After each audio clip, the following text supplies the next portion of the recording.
Hello aspirants. કાલે આપણે બજેટના 2 સેશન જોઈ લીધા. હવે બજેટની અંદર 2-3 વસ્તુઓ બાકી છે, એ આપણે જોઈશું. એના માટે હું અલગથી એક પાછું સેશન બનાવીશ. હજી 2 સેશન 2 કે 3 સેશન બજેટના જે છે એ આવશે. બરાબર. આજે આપણે છે ને એક બેઝિક કોન્સેપ્ટ સમજી લઈએ જીડીપીનો. બરાબર. જીડીપી એટલે શું? મોસ્ટ ઇમ્પોર્ટન્ટ ઇકોનોમિક્સ અને જીડીપી આ 2 વસ્તુ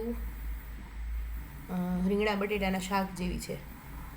જીડીપી ન ખબર હોય તો ઇકોનોમિક્સ વિશે કાંઈ માહિતી ન હોય એવું સમજી લેવામાં આવે. બરાબર. અને ખાસ કરીને ઇન્ટરનેશનલ રિલેશન્સ અને એવી બધી વસ્તુઓ સમજવાની હોય ત્યારે જીડીપીનો ઓવરવ્યૂ એક હોવો ખૂબ જરૂરી છે. અને કોઈ પ્રિલિમ્સ અને મેઇન્સ બેયની અંદર જીડીપીમાં દરેક વસ્તુમાં ઇકોનોમિક્સના પેપરમાં તમારે ઉપયોગ જીડીપીનો કરવો પડશે. તો બરાબર, અન્ડરસ્ટેન્ડિંગ અને આપણે બેઝિક ઓવરવ્યૂ જે છે એ જીડીપીનો મેળવી લઈએ. હું બને એટલી ઇઝીએસ્ટ વેમાં તમને ભણાવવાનો પ્રયત્ન કરીશ અને કોમ્પ્રિહેન્સિવ રીતે આપણે ભણીશું જીડીપી. બરાબર. તો ઇન્ટ્રોડક્શન જોઈ લઈએ. જો ઇંગ્લિશમાં છે પીપીટી, પણ હું તમને સમજાવીશ ગુજરાતીમાં, તમને સમજાઈ જશે. તમે એક નોટ સરસ મજાની બનાવી નાખજો એટલે તમને આમાં કોઈ વાંધો આવશે નહીં. બરાબર. જો ડેફિનેશન છે કે ધ ટોટલ મોનેટરી વેલ્યુ, એટલે આ રૂપિયાની વાત કરે છે. બરાબર. મોનેટરી વેલ્યુ, પૈસા જે છે ને એની જે વેલ્યુ છે ઓફ ઓલ ગુડ્સ. 2 વસ્તુ આમાં અગત્યની છે. એક તો મોનેટરી વેલ્યુ અગત્યની છે.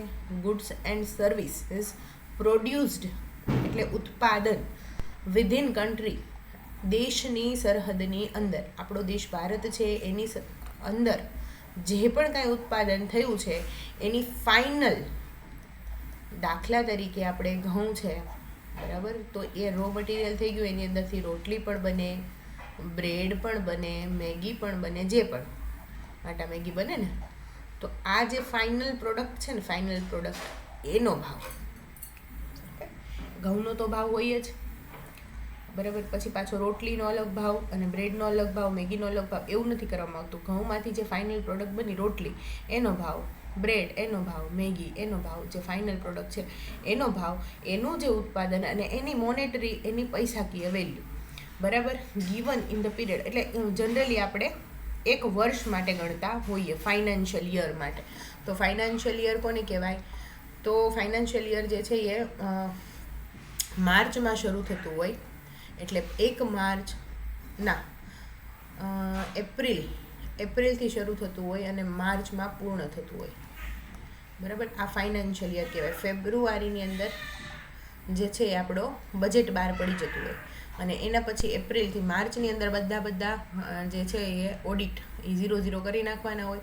પછી 1 એપ્રિલથી નવું વર્ષ શરૂ થાય તે 31 માર્ચ સુધી, એને ફાઇનાન્શિયલ યર કહેવાય. તો ફાઇનાન્શિયલ યરની અંદર જે પણ આખા દેશની અંદર ઉત્પાદન વસ્તુઓનું થયું તો એને કહેવાય, એની જે મોનેટરી વેલ્યુ, એની પૈસાની વેલ્યુ જે છે એને કહેવાય જીડીપી, ગ્રોસ ડોમેસ્ટિક પ્રોડક્ટ્સ. શબ્દો અને કન્સેપ્ટ સમજો. પ્રશ્નો આની અંદરથી સીધા નહીં પૂછાય. ડેફિનેશન ખાલી રટ્ટો મારી દઈશો તો નહીં ચાલે, કારણ કે ક્વેશ્ચન આના કન્સેપ્ટમાંથી પૂછશે.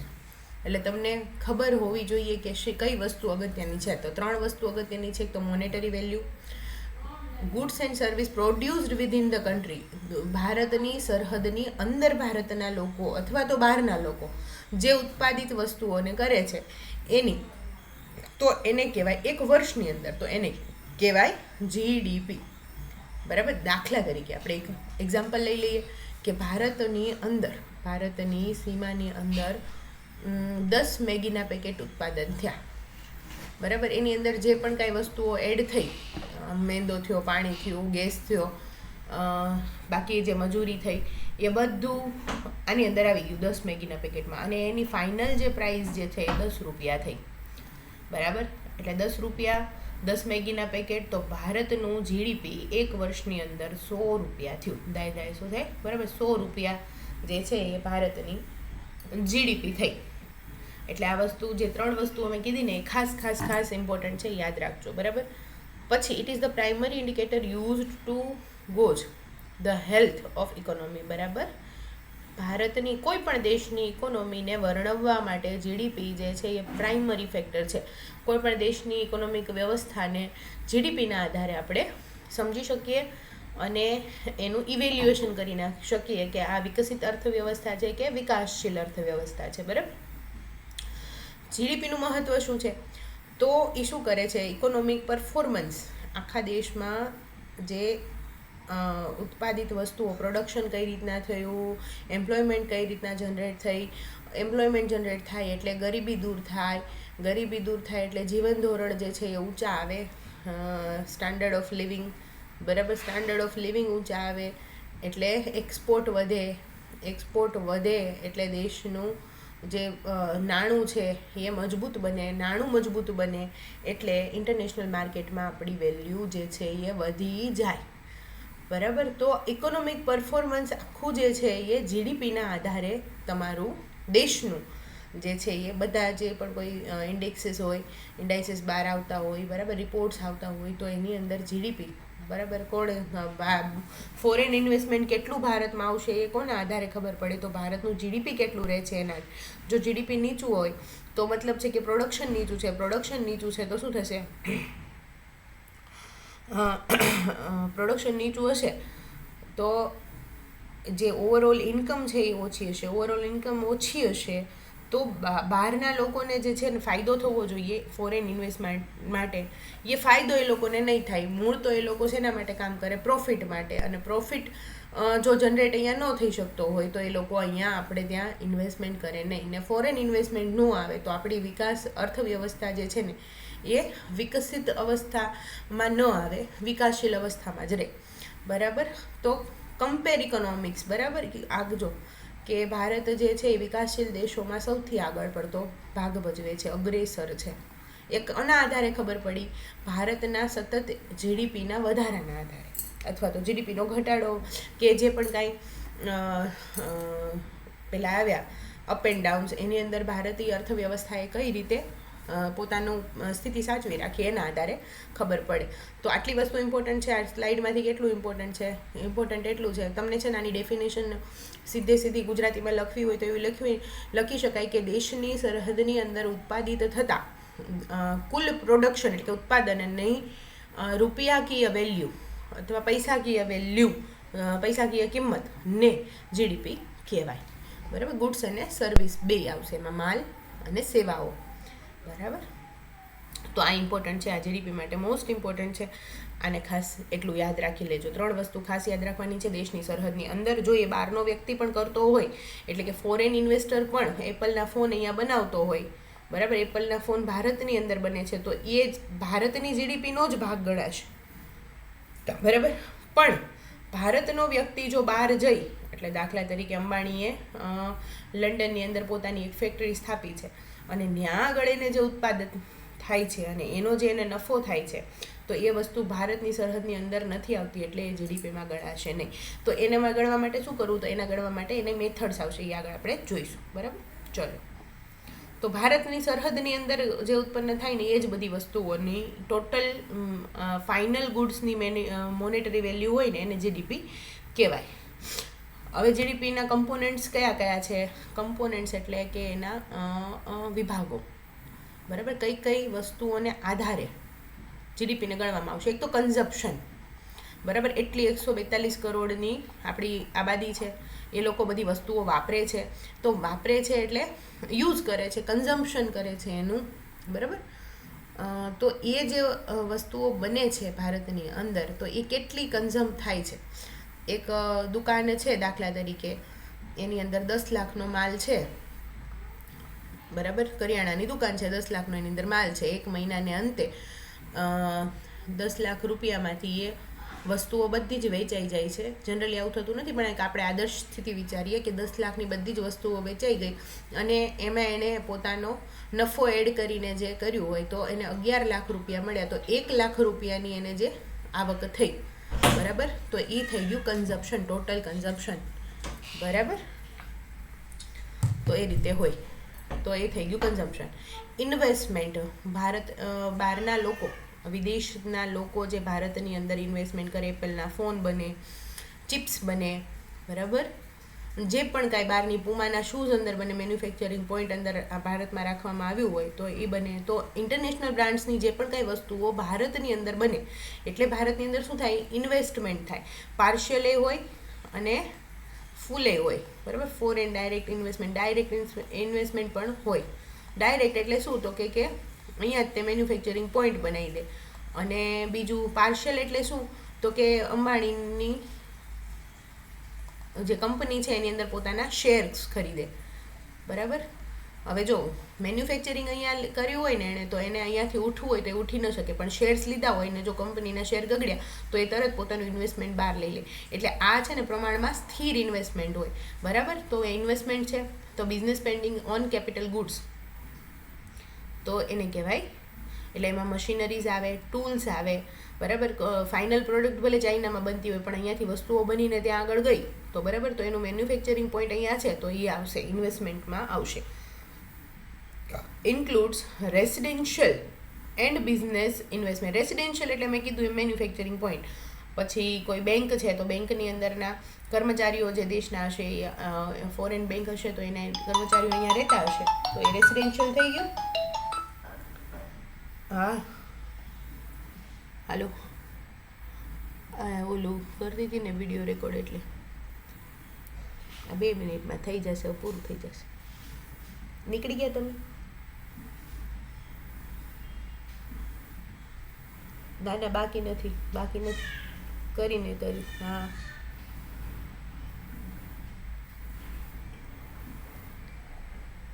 હા, તો કાંઈ વાંધો નહીં. હા, ઇન્ક્લુડ્સ રેસિડેન્શિયલ, અહીંયા જે લોકો રહેતા હોય, બરાબર.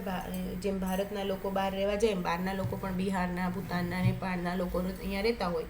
બિહાર શું, નેપાળ, ભૂતાનના. અને એ બિઝનેસ માટે અહીંયા ઇન્વેસ્ટમેન્ટ કરતા હોય તો એ બધું જ જે છે એ આવશે. જેમ આપણે ભારતમાંથી બહાર જઈ અને લોકો ભારતમાં રેમિટન્સ મોકલે, બરાબર. તો એમ જે બહારના લોકો છે વિદેશના, એ લોકો પણ ભારતમાં રહેતા હોય, એનો જે પણ કાંઈ પ્રોફિટ થતો હોય તો એ પ્રોફિટ ક્યાં મોકલતા હોય, પોતાના દેશમાં પોતાના સ્વજનોને મોકલતા હોય. તો એ રેમિટન્સ પણ એ ભારતની બહાર જશે. પણ એ ઇન્વેસ્ટમેન્ટ તો છે અહીંયા, તો એ જીડીપીની અંદર ગણાશે. તો પેલું કયું એવું કન્ઝમ્પશન, લોકો કેટલું શું યુઝ કરે છે એના આધારે ગણી શકાય. ઇન્વેસ્ટમેન્ટ, બરાબર, એના આધારે ગણી શકાય. ગવર્મેન્ટ સ્પેન્ડિંગ, ગવર્મેન્ટ કે એક્સપેન્ડિચર કોઈ પણ વસ્તુ ઉપર કરે છે, બરાબર, ગુડ્સ ઉપર કરે છે, સર્વિસ ઉપર કરે છે, બેન્કિંગ સુવિધાને સારી બનાવવાનો પ્રયત્ન કરે છે, રસ્તા, પરિવહન, લોજિસ્ટિક્સ, બંદરો એને વિકસાવવાનો જે પ્રયત્ન કરે છે, તો એ બધું જ ગવર્મેન્ટ સ્પેન્ડિંગ કહેવાય.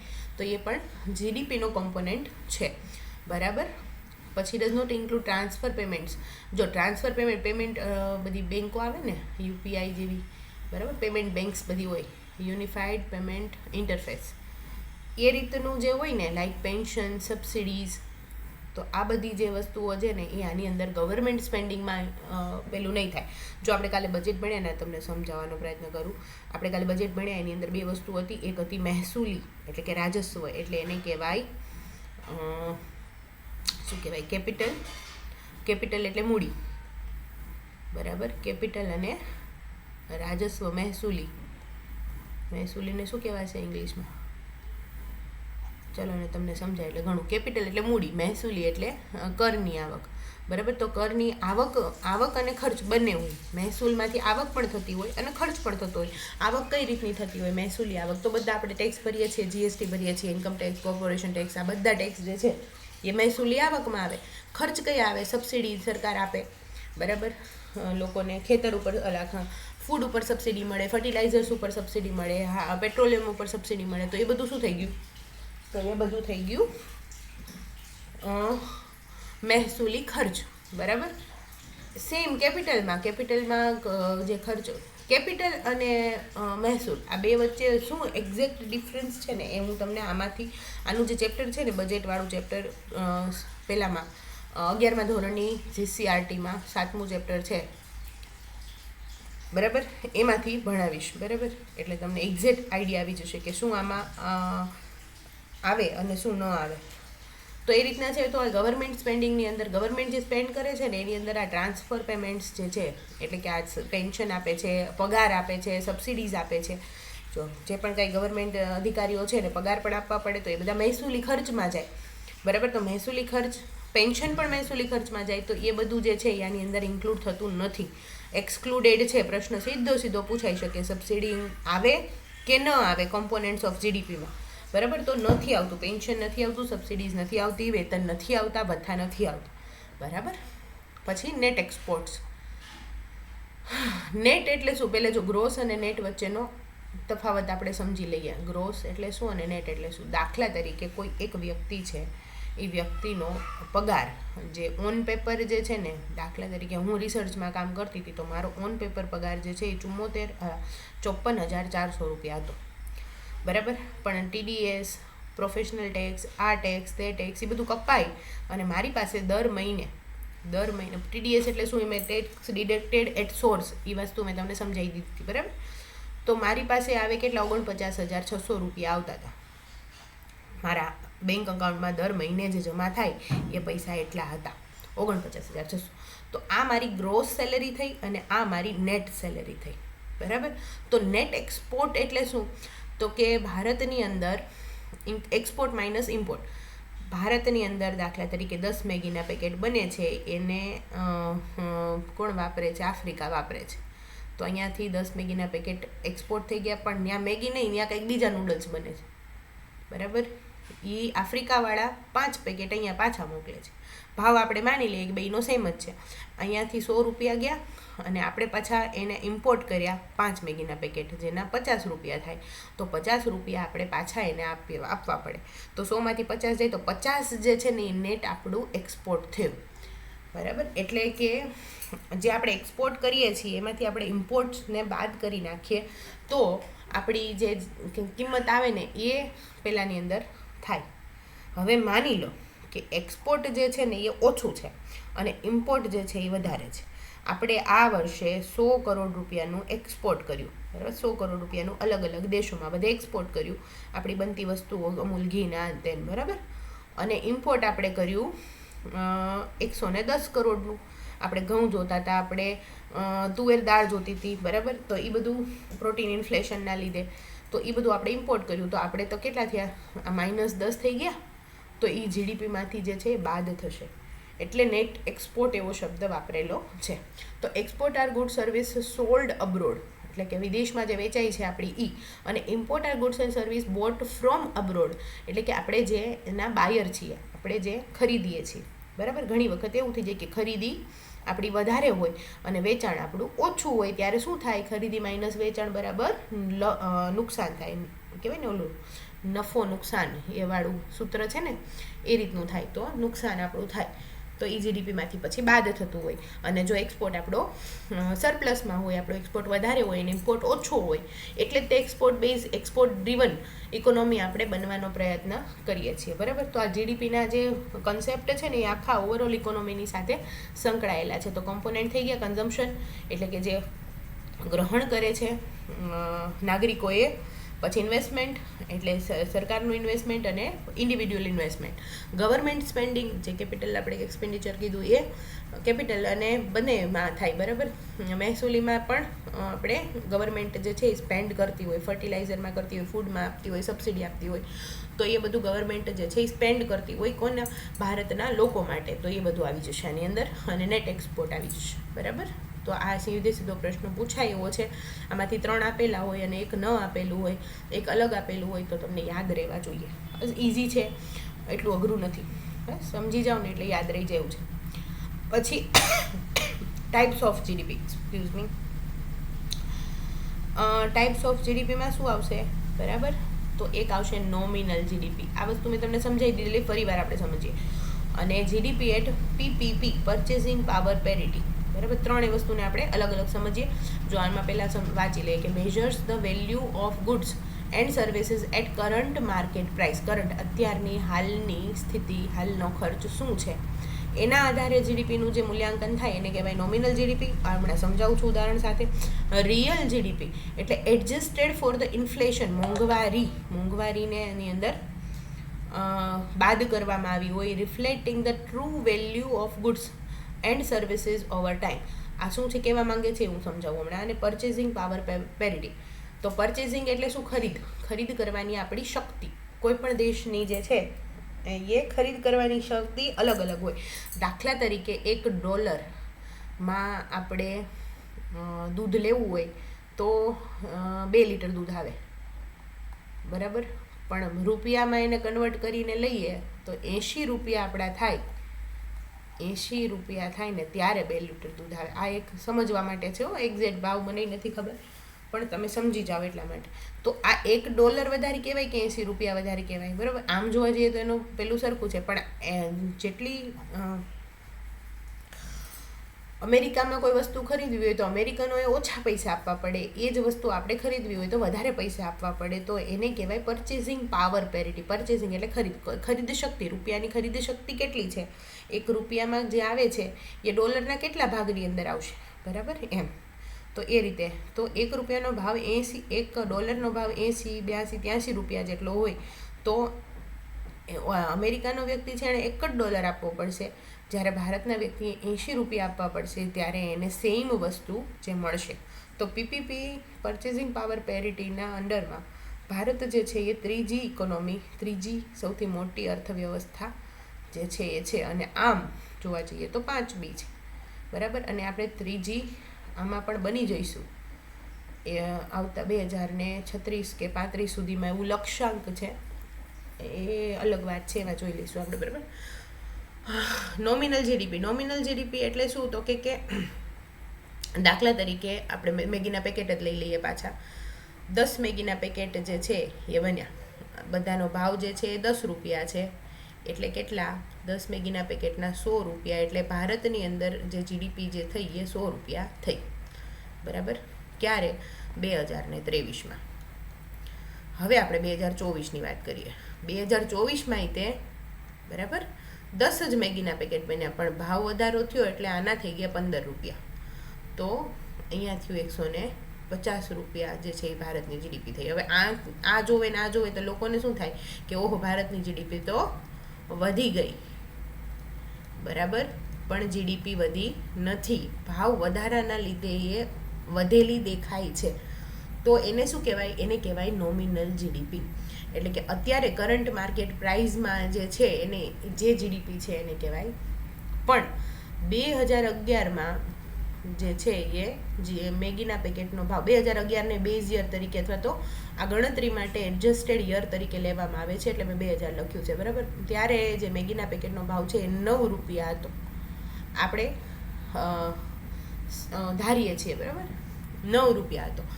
અને ત્યારે જ્યારે 2011ની જીડીપી જે છે 10 પેકેટના અંદાજે 90 રૂપિયાની થઈ. 2025માં 10 રૂપિયા છે, બરાબર. એટલે બહુ ઝાઝો ફેરફાર નથી થયો. ફેરફાર તો થવાનો જ છે થોડો ઘણો, પણ એને એડજસ્ટ કરવામાં આવે, બરાબર. તો 100 રૂપિયા જે છે એ આપણી આ વખતની જીડીપી થઈ. તો આને કહેવાય રિયલ જીડીપી, જેને એડજસ્ટ કરવામાં આવે છે, બરાબર. એડજસ્ટ ફોર ઇન્ફ્લેશન, ઇન્ફ્લેશન, ભાવ વધારા, reflecting the true value of goods and service over ટાઈમના લીધે થઈને, બરાબર, જે કન્ઝપ્શન છે અથવા પ્રોડક્શન છે એ જે વધી રહ્યું છે અને એનો ભાવ કેટલો છે એના આધારે જે કરવામાં આવે છે એને કહેવાય રિયલ જીડીપી, બરાબર. આ તમને સમજાઈ ગયું છે. જો 2023માં એક વખત ફરી વાર ઓવરવ્યૂ આપી દઉં. 2023માં મારે 2 મેગીના પેકેટ ખરીદવા હોય તો મને પડતા હતા એ 20 રૂપિયાના. 2024માં મારે મેગીના પેકેટ 2 જ ખરીદવા છે, પણ મારે કેટલા પૈસા થશે? 30 રૂપિયા. તો 20માંથી 30 રૂપિયા થઈ ગયા, બરાબર. આ ભાવ વધારો થયો, બરાબર, ઇન્ફ્લેશન થયું. આ એની ટ્રુ વેલ્યુ નથી, બરાબર. તો જીડીપીની પણ ટ્રુ વેલ્યુ, જીડીપી પણ વધી નથી રહ્યો, પણ ભાવ વધારાના લીધે જીડીપી વધેલો દેખાય છે. તો આપણે શું કરીએ? આપણે એવું કરીએ કે 2011નું એક ફિક્સ કરી દઈએ કે આના આધારે જો 9 રૂપિયા હતો ને એમાંથી 10 રૂપિયા થયો, અથવા તેમાંથી 11 રૂપિયા થયો કે 8 રૂપિયા થયો, તો એના આધારે આપણે એડજસ્ટ કરીએ જીડીપીને, બરાબર. તો એને કહેવાય રિયલ જીડીપી, બરાબર. તો રિયલ જીડીપી ગણવા માટે 2011નું વર્ષ જે છે એ ગણવામાં આવે છે, બરાબર. આ તમને નોમિનલ જીડીપી એટલે 2023ની અંદર 24ની અંદર જે જીડીપી આપણને મળ્યો ને એ નોમિનલ જીડીપી કહેવાય.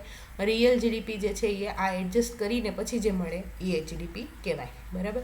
અને પરચેસિંગ પાવર પેરિટી મેં તમને સમજાવી દીધી. કે $1 ખરીદ ક્ષમતા કેટલી છે અને એની સામે ₹1 ખરીદ ક્ષમતા કેટલી છે, બરાબર. તો એના આધારે જે છે એ નક્કી થશે પરચેસિંગ પાવર, બરાબર. Account for the price differences across countries, બરાબર. એટલે ભારતનું નાણું જે છે એનાથી આપણે અમેરિકામાં રહેતા હોઈએ તો 1 મહિનો પૂરો થાય, બરાબર. ભારતના લોકો ભારતમાં રહે છે તો 20,000માં એનો મહિનો પૂરો થઈ જાય છે, બરાબર. એમાં જમવાનું આ તે બધું શિક્ષણ બધું આવી ગયું. પણ જો એના એ લોકો અમેરિકાની અંદર રહેતા હશે તો કેટલા ડોલર જોશે? $10,000 નહીં જોઈએ, $5,000 હશે તોય પતી જશે, બરાબર. $5,000-6,000 પતી જશે. તો ખરીદ ક્ષમતા કોની ઓછી થઈ? બરાબર, ભારતની ઓછી થઈ, કારણ કે ઓછી વસ્તુ ખરીદવા માટે વધારે પૈસા આપવા પડે છે અને આમાં વધારે વસ્તુ ઓછી કિંમતમાં ખરીદી શકે. કેમ? કારણ કે આ છે ને વિકસિત અર્થવ્યવસ્થાનું નાણું છે, સૌથી સ્થિર નાણું છે, બરાબર. એટલા માટે આ વસ્તુ થાય છે. તો આ બધા દેશોની જે આર્થિક સ્થિતિ છે ને એને કમ્પેર કરવા માટે જીડીપીનો રોલ છે, બરાબર. આ થઈ ગયા ટાઈપ્સ ઓફ જીડીપી. હવે જીડીપી કેલ્ક્યુલેશન મેથડ કઈ રીતે કરાય તો આપણે એમ આગળ જોઈ જ લીધું છે, તો એક વખત જોઈ લઈએ. પ્રોડક્શન મેથડ, કેટલું પ્રોડક્શન થયું આખા દેશની અંદર, દાખલા તરીકે 10 મેગીના પેકેટ બની ગયા, ₹100 જીડીપી થઈ ગઈ. એમ જેટલું ઉત્પાદન થયું હોય એ જ લખી નાખવામાં આવે તો એ થઈ ગયું. અથવા તો આઉટપુટ મેથડ. આઉટપુટ મેથડ એટલા માટે કે જો ઘઉં છે, બરાબર, ઘઉં છે એ પહેલાં એગ્રીકલ્ચરમાં ખેતરમાં ઉગ્યા પછી એની વાવણી લણણી એમાં બધા મજૂરની આવી એની ગણતરી કરવામાં આવે, પછી એને દળાવવા માટે ઘંટીમાં લઈ જવામાં આવે એની ગણતરી કરવામાં આવે, ને પછી એને કોઈ એક હાઉસ હોલ્ડની અંદર ખરીદવામાં આવે તો એ ખરીદીની એ ગણતરી, અને પછી એમાંથી રોટલી બને અને રોટલી જે છે એ કોઈ હોટેલની અંદર વેચે તો હોટેલમાં એક રોટલીના ₹20 લીધા તો આ ફાઇનલ વેલ્યુ થઈ પહેલાં ઘઉં જે છે ને એની. તો એ જે ફાઇનલ વેલ્યુ છે ને એ જીડીપીમાં કાઉન્ટ થશે. એટલે કે જે પણ રો મટીરિયલ્સમાંથી જે અંતિમ એની અંદર વેલ્યુ એડેડ થતો જશે. પણ તો જે અંતિમ વસ્તુ બનશે ને, અંતિમ વસ્તુ એનો જે પણ પ્રાઇસ છે ને એ જીડીપીમાં ગણાશે, બરાબર. આ સિમ્પલ આઈડિયા છે, આને બહુ વધારે પડતો કોમ્પ્લિકેટેડ કરવાની જરૂર નથી. જે પણ કોઈ ફાઇનલ સ્વરૂપમાં આવશે ને, ગાડીના પાર્ટ્સ છે એ બધે આખા દેશમાં અલગ અલગ જગ્યાએ બનતા હશે. એન્જિન્સ ગુજરાતમાં બનશે ને એનું આ જે બોડી હોય એ મહારાષ્ટ્રમાં બનશે ને એનો કલરિંગ જે ઉપર કરવો પડે એ ક્યાંક હરિયાણામાં બનતો હશે, અને ફાઇનલ પ્રોડક્ટ જે ગાડી આખી બનીને તૈયાર થઈ એ માનો કે કેરળમાં થઈ, તો કેરળમાં એની જે આખી ગાડી છે ને એની જે કિંમત છે ને એ જીડીપીમાં ગણાશે, બરાબર. આ બધી વસ્તુઓ ગણાશે નહીં, એટલે એને આઉટપુટ કહેવાય. એટલે છેલ્લું અંતિમ અવસ્થાવાળું હોય ને એને. ઇન્કમ મેથડ, તો લોકો જેટલા પણ લોકો રહે છે 142 કરોડ લોકો રહે છે, બધાની ઇન્કમ પૂછી લ્યો અને એનો સરવાળો કરી નાખો તો એ શું થઈ જશે? એ આપણી આવક થઈ જશે, આખા દેશની આવક થઈ જશે, બરાબર. પણ આ થોડુંક કોમ્પ્લિકેટેડ છે, પણ આપણે સમજવા માટે એટલું કાફી છે. આનાથી વધારે જો વેજીસ આવી ગયા એની અંદર, વેજીસ એટલે કે જે પણ કાંઈ પગાર ભથ્થા આપવામાં આવે છે, એ રેન્ટ, ભાડા પર કોઈ પ્રોપર્ટી આપેલી છે, ખેતર આપેલું છે, રૂમ મકાન આપેલા છે તો એ બધાના રેન્ટ, ઇન્ટરેસ્ટ, પૈસાને આપણે ભાડે આપીએ, પૈસાનું ભાડું એટલે ઇન્ટરેસ્ટ, વ્યાજ. ₹10,000 હું 1% આપું તો મને ₹100 વ્યાજ મળે. તો પૈસાનો પણ ઉપયોગ કઈ રીતે થાય? વસ્તુ તરીકે થાય, અને એના ઉપરથી પૈસા જનરેટ કરવામાં આવે. પૈસાની ખેંચ એવું કહે ને એમ. તો ઇન્ટરેસ્ટ અને પ્રોફિટ, કોઈ વસ્તુ હું ₹8 બનાવું છું અને ₹10 વેચું છું. એક પેન છે ₹8 મારી એની પ્રોડક્શન કોસ્ટ છે, અને મારો નફો ગણીને હું ₹10 વેચું છું, તો એ જે મારો પ્રોફિટ છે એ પણ આ ઇન્કમ મેથડની અંદર ગણવામાં આવશે. તો સરકારી કર્મચારીઓ હોય તો એની પાસે શું હોય? વેજીસ હોય. સરકારી પ્રાઇવેટ કોઈ પણ કર્મચારી છે તો એ વેજીસ હોય. જેની પાસે પ્રોપર્ટી છે એ શું લેશે? રેન્ટ લેશે. જેની પાસે બહુ બધો પૈસો છે એ ઇન્ટરેસ્ટ લેશે. અને જે લોકો ઉત્પાદન કરે છે, પ્રોડક્શન કરે છે, એ લોકો શું કરશે? પ્રોફિટ કરશે. તો આ ચાર વસ્તુઓને કમ્બાઈન કરી અને જે સમ આવે, જે ટોટલ આવે એને કહેવાય ઇન્કમ. પછી એક્સપેન્ડિચર મેથડ, જે લોકો બધા જે આ બધું જે વસ્તુ છે, બરાબર, કન્ઝપ્શન છે, ઇન્વેસ્ટમેન્ટ છે, ગવર્મેન્ટ એક્સપેન્ડિચર છે, અને નેટ જે આપણો એક્સપોર્ટ છે, એ બધાને કરો તો બધો ખર્ચો થયો, અને એ બધાને ખર્ચાને ભેગો કરી દો તો એનું શું આવશે? જીડીપી આવશે. જો આ બધાથી ગણવામાં આવે ને તો જીડીપી અલગ અલગ આવે. જનરલી પ્રોડક્શન ઉપર આપણે ગણવામાં આવે છે, બરાબર. તો આ થઈ ગઈ જીડીપીની કેલ્ક્યુલેશનની મેથડ. આની ઘણી બધી અલગ અલગ મેથડ થઈ શકે, પણ આ 3 મુખ્યમાં મુખ્ય છે જે બેઝિક છે. પછી આની અંદરથી તમે ક્વેશ્ચન આવ્યો હોય ને તો તમે સમજી જાઓ એટલી માહિતી, એટલા માટે આ માહિતી પૂરતી છે, બરાબર. આનાથી વધારે હવે જાણવાની આપણે જરૂર નથી જીપીએસસી લેવલે, બરાબર. ખીચડી ખોટી કરવાની કોઈ જરૂર નથી. હવે લિમિટેશન મર્યાદાઓ શું છે? જીડીપી એઝ એન ઇન્ડિકેટર આ ભારતની અર્થવ્યવસ્થાને દર્શાવે છે, બરાબર, પણ આ જે છે ને સાચું ચિત્ર આપી શકતી નથી. કેમ નથી આપી શકતી? તો એની મર્યાદાઓ શું છે? એની મર્યાદાઓ છે નોન માર્કેટ ટ્રાન્ઝેક્શન્સ છે એમાં ગણાતા નથી, બરાબર. નોન માર્કેટ ટ્રાન્ઝેક્શન એટલે શું? તમે 10 રૂપિયાની પાણીપુરી ખાધી, ક્યાં ગણાશે? બરાબર. એ થઈ એ આર્થિક એ વસ્તુ જ તે તમને પાણીપુરીવાળો જે છે એ પાણીપુરી ગુડ્સ છે એ વેચશે, તમે એને પૈસા આપશો, તો એ નોન માર્કેટ ટ્રાન્ઝેક્શન જેવું થઈ ગયું, તો એ ક્યાંય ગણાતું નથી. તો એ બધું જે છે, બરાબર, એ આની અંદરથી એક્સક્લુડ થઈ જશે, એટલે આમાં ગણાતું નથી. એટલા માટે એ જીડીપીનું જે સાચું ચિત્ર છે ને એ આપી શકતું નથી, બરાબર. પછી આપશે does not account for the household work, જે મહિલાઓ કરે છે. ઘણી વખત ઘણી જગ્યાએ મુંબઈમાં ને એમાં બધામાં પુરુષો પણ કરતા હોય છે ઘર સાચવવાનું કામ, અને મહિલાઓ જે છે એ નોકરી કરતી હોય છે. એવું બહુ ઓછું જોવા મળે છે, પણ છે, બરાબર. તો હાઉસ હોલ્ડ વર્ક છે ને એની કોઈ ગણતરી ઇકોનોમિક એક્ટિવિટીમાં થતી નથી, એને કેર ઇકોનોમી કહેવાય, બરાબર. અત્યારે જે કોન્સેપ્ટ ચાલે છે એને કહેવાય કેર ઇકોનોમી. બાળક જે છે એ માં છે એ બાળકને મોટું કરે છે, એને પોષણ આપે છે, એનું ધ્યાન રાખે છે, પણ એ ઇકોનોમિક એક્ટિવિટી નથી ગણાતી, એટલે એનું જીડીપીમાં કાઉન્ટિંગ થતું નથી. એટલા માટે તે મહિલાઓ જે છે ને એ ઇકોનોમિકમાં પાર્ટિસિપન્ટ તરીકે જોવામાં આવતી નથી. પછી સ્વેચ્છાએ જે કાર્ય કરવામાં આવે છે ને એની કોઈ ગણતરી કરવામાં આવતી નથી. આપણે જો બજરંગદાસ બાપા નું મંદિર છે બગદાણા, બરાબર, તમને લોકો લગભગ ગુજરાતના બધા લોકોને ખબર જ હશે. તો ત્યાં આગળ દર પૂનમે એને અમે લોકો સેવા આપવા જતા હોય, તો એ સેવા જે છે ને એની કોઈ કિંમત નથી હોતી, એટલે એ ઇકોનોમિક એક્ટિવિટી નથી ગણાતી, એટલે એ જીડીપીમાં નથી ગણાતું, બરાબર. એ મેન અવર્સ જ છે, તમે જુઓ મેન અવર્સ છે એ જીડીપીમાં ગણાય, બરાબર. પણ સેવા આપે છે એનું કોઈ મહેનતાણું એ લોકો લેતા નથી, સારા આશયથી આપે છે, તો એ જે છે જીડીપીમાં ગણાતા નથી. પછી ઇન્ફોર્મલ સેક્ટર્સ જે છે બધા અસંગઠિત ક્ષેત્રો, મેં પાણીપુરીનું ઉદાહરણ આપ્યું ને, એ અસંગઠિત છે, ક્યાંય રજિસ્ટર્ડ નથી થયેલો, બરાબર. તો એની સામાજિક સિક્યોરિટી માટે કોઈ વ્યવસ્થા કરવામાં આવેલી નથી. હવે જો કે સ્કીમ્સ બનાવવામાં આવી છે બધી, બરાબર, અસંગઠિત ક્ષેત્રો માટે, પણ આમ જોવા જઈએ તો એ ઇન્ફોર્મલ છે, એટલે એ લોકો ગણાતા નથી. ખેડૂત છે એ ગણાતો નથી, ખેડૂત કાંઈ રિટર્ન ભરતો નથી, બરાબર, અને ભરે છે તો નીલ રિટર્ન, એગ્રીકલ્ચર ઉપર આપણે ટેક્સ લેતા નથી, બરાબર. તો એન્વાયરમેન્ટલ જે પણ કંઈ ખામી થાય છે ને, બરાબર, જે પ્રોડક્શન મોટા પાયે થતું હોય ને એના લીધે પર્યાવરણનું જે પ્રદૂષણ થતું હોય એ આપણા માટે તો નુકસાન જ છે ઓવરઓલ જોવા જઈએ તો, બરાબર. એને ઇકોનોમી સાથે જોડીને જોવામાં આવે તો બહુ મોટું નુકસાન માણસનું થાય, તો એ પણ આપણે એન્વાયરમેન્ટલ ફેક્ટરને એની અંદર કાઉન્ટ કરતા નથી. એ જીડીપીની લિમિટેશન છે, મર્યાદા છે, બરાબર. ઇમ્પેક્ટ જીડીપી ઇગ્નોર્સ એન્વાયરમેન્ટલ ડિગ્રેડેશન, જે આપણે વાત કરીએ, and depletion of natural resources. દાખલા તરીકે આપણે ડીઝલ, પેટ્રોલ છે, ક્રૂડ ઓઇલ છે, બરાબર, નેચરલ રિસોર્સ છે, બરાબર. હવે એ ઓછું થતું જઈ રહ્યું છે, તો એની ગણતરી ક્યાં થશે, બરાબર. તો એની ગણતરી થતી નથી, તો એ જીડીપીમાં આવતું નથી, એટલે એટલો પાર્ટ જે છે એ એક્સક્લુડ થઈ જાય છે જીડીપીમાંથી. આપણે વાત જીડીપીની કરી રહ્યા છીએ, જીડીપીની વાત કરી રહ્યા છીએ, તો દરેક વસ્તુની કિંમત હોય, દરેક વસ્તુની કિંમત હોય તો એને ઇન્ક્લુડ કરવી પડે. મા બાળકને ઉછેરે છે તો એની કિંમતને એમાં ઇન્ક્લુડ કરવી પડે. એક વૃક્ષ તમે ઉછેરો છો તો એમાં તમે પર્યાવરણની અંદર ઘણું બધું યોગદાન આપ્યું, તો એ જેટલો ઓક્સિજન આપણને આપશે, તો એની જે વેલ્યુ છે, એની જે કિંમત છે એ એડ થવી જોઈએ. વોલેન્ટિયર પોતાના સારા આશયથી કાંઈ પણ આપે છે તો એને ઇકોનોમિક એક્ટિવિટી તરીકે ગણી અને એને એડ કરવી પડે, તો એ બધું આની અંદર ઇન્ક્લુડ થતું નથી, એટલે જીડીપીની એ મર્યાદા છે, બરાબર. હા પતી ગયું. હાલો, હે લાઉડ સ્પીકર નથી ચાલુ કોઈ.